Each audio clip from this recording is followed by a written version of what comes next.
Croeso pawb to Henry Wheeler's Movie Reviews, where I take a look at films I've never seen before.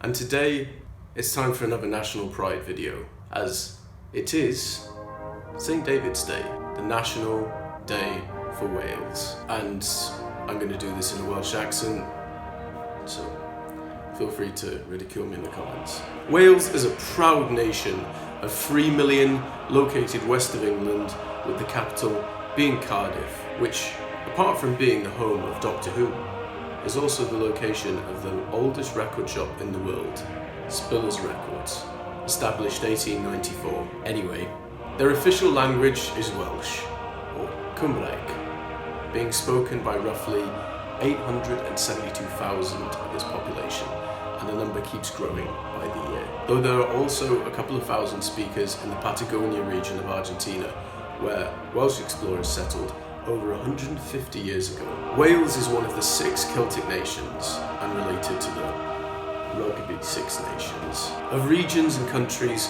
where a Celtic language is spoken, the others being Scotland, Ireland, Isle of Man, Cornwall, and Brittany. Historically, Wales has been notable for its large coal mining industry and vast array of talented musicians, actors, and writers. Its flag is of a dragon, or draig if you're speaking Welsh, on a green and white background. Best flag ever, to be honest, and has some of the most beautiful views in all of Europe.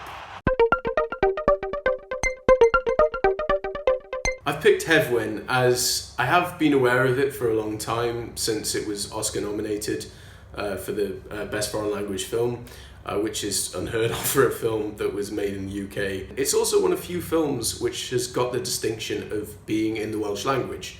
So, given it's St. David's Day, what could be more appropriate than that? So, yeah, let's give it a look.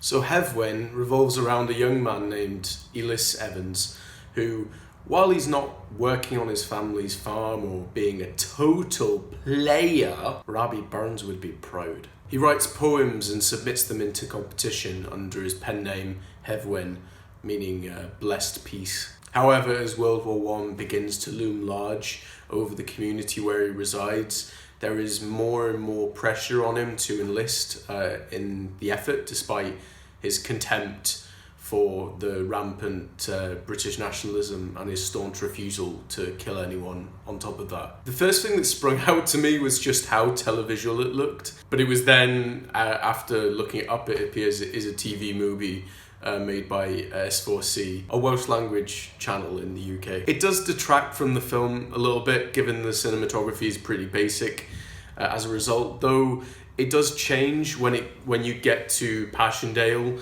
where the cinematography works very well in depicting the bleakness of war. And I do like the anti-war message and anti-nationalist message as well, given how pointless World War I was, essentially putting hundreds of thousands of men into danger, all because a German king was getting a bit greedy. There aren't really many films about World War I, a subject about which I have quite a fascination, much more than the sequel, World War II. It was just so unnecessary and resulted in needless anguish for so many families across Europe in particular. I do like how the war scenes were portrayed here. The sections where Ellis is in the military are the most interesting part of the film, though the rest does also work, even if it drags slightly. And everyone in it was pretty solid. Hugh Garman in particular in the title role, who looked the part certainly. But he's very convincing as a troubled writer who's trying to make a name for himself and fighting against what's right, really, you know, not having to go to war and be part of something that you ultimately are against. I am going to give this a 7 out of 10. I really did enjoy this. However, why it was nominated for an Academy Award is beyond me. Having said that, Green Book won Best Picture a few years ago, so they're hardly a barometer of quality. But in any case, it's a solid piece of work. and I would recommend it to anyone if they're interested in World War One or just in Wales in general and want to learn about a popular figure from the country. So thanks for watching, and let me know what you thought of the film in the comments. I will probably do a few more of these in future just because I like doing these videos. Yeah, so that's something to look forward to in future. So don't forget to like, share and subscribe, and I'll see you all soon. Nosta!